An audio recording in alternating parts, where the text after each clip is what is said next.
What's happening, man? It's Dominique Trap Franson, and you watching Two School Sports. Wow, na na na na na na na. Boom. While Max is fixing his headset, I'll get my thoughts on the Angelo Stephen Fulton fight. I think it's an excellent matchup. You have Fulton, who's a very athletic fighter with a very good jab. But like I've been going back and I've been watching a lot of the Fulton fights. Like I watched his fights against Adam Lopez and some of his tune-up fights, and I've noticed that when he throws an up jab, or like when he throws an up jab, sometimes he squares up and he backs up in a straight line, and against a fighter like Angelo Leo, that could be your ass. That could be it. Like that could be the beginning of the end for you. Yeah, and he was getting touched up by Kagai. You know, he's a decent defensive fighter, but not a great defensive fighter. You know, Kagai's a decent prospect, but I just think Leo's just a much better fighter, and I think Leo will end up edging him out. Yeah, and it's a big fight. Yo, Max, when was the last time you saw two PBC fighters fighting for the WBO world title? I don't remember one ever, actually. Yeah, this is an unprecedented moment in boxing history right now. We'll probably never see it again. And lots of hypocrisy as well, because they said that they're not counting the WBO title for Crawford, but here they are going for the WBO title in a different weight division. That's an excellent point. Like they're over there talking about, oh, we don't count the WBO belt. Oh, you know, like we're gonna create our own belt, but now they're fighting for one. So it's legitimate now. Yeah, it's crazy, man. And same for 154 as well, the Castano and Teixeira fight. Yeah, hey, those hypocrites over there at PBC. But hey, at least they're putting on some decent fights, because like you were talking, the top rank series was very hit or miss. I mean, they put a lot of. Very. Yeah, man, they had like Isaiah Jones and Gabriel Murataya, the school teacher. There was one event where Clay Collard was basically my main event of the night. That's, you know. Clay Collard is the COVID. He is the COVID-19 cash cow of boxing. No questions about it. Mm-hmm. He's a great fighter for prospects, because if a prospect could beat Clay Collard, that looks good on their resume. It is. I know. I don't know if you saw. I did a video on it, but I don't know if you saw. But like Lorenzo Truck Simpson was calling him out. Lorenzo Truck Simpson. Yeah. What would you make of that kind of matchup? I think Simpson would actually beat Clay Collard by decision. Yeah, maybe. I mean, he looked pretty bad. Last time I saw him, he looked pretty bad. He fought.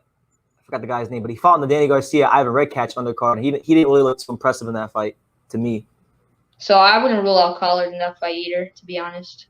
Yeah, I want to get to some of these comments. We got my main man Keenan KTV. Shout out to Keenan KTV, the biggest MMA channel, one of the biggest MMA channels on YouTube. The guy has got like quadruple my subscribers now. Hey, so shout out to Keenan K. I'm glad to see that his channel is growing and he's doing his thing. He says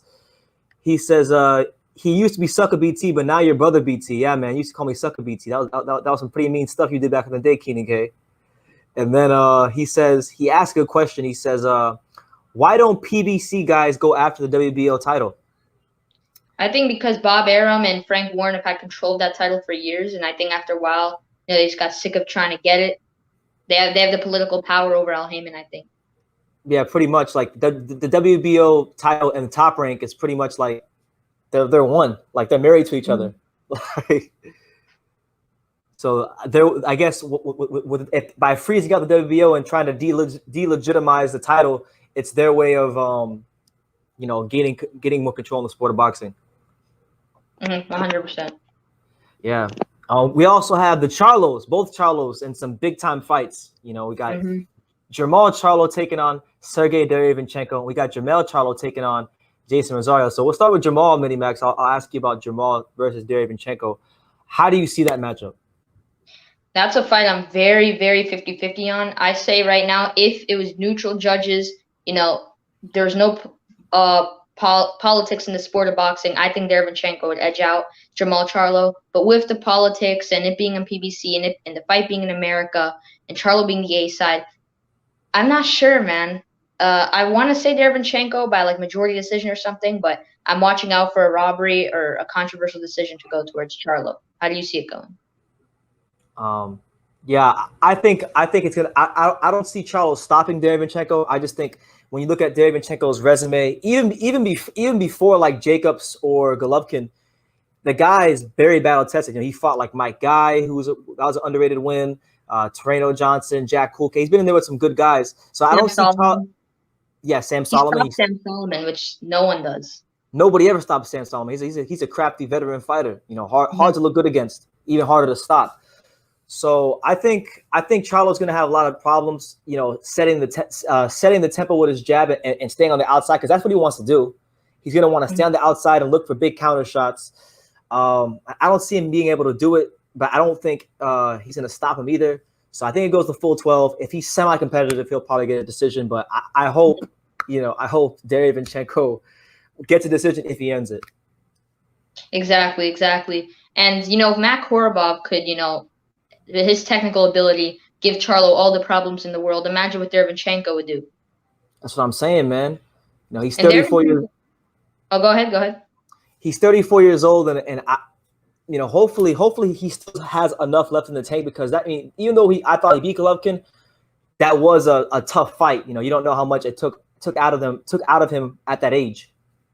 Yeah, that's what I was saying. I was worried if, you know, the Triple G fight took a lot out of him. That was a war. You saw his face after the fight, bad swelling and a cut over to the swellingness. So, you know, he did have to go through a lot in that Triple G fight. If he's the same fighter he was when he fought Triple G, I do see him winning, but is he the same fighter? That's a different question, different answer.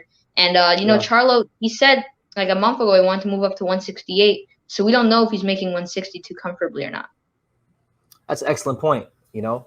And, you know, this is a guy in Charlo who, you know, he hasn't looked so hot in his last couple of fights. You know, he beat Dennis Hogan, but even before that, he had the Brandon Adams fight, which, you know, he didn't look good in that fight. He's been fighting these smaller guys and he has been the Charlo at 154 that was knocking out Julian Williams.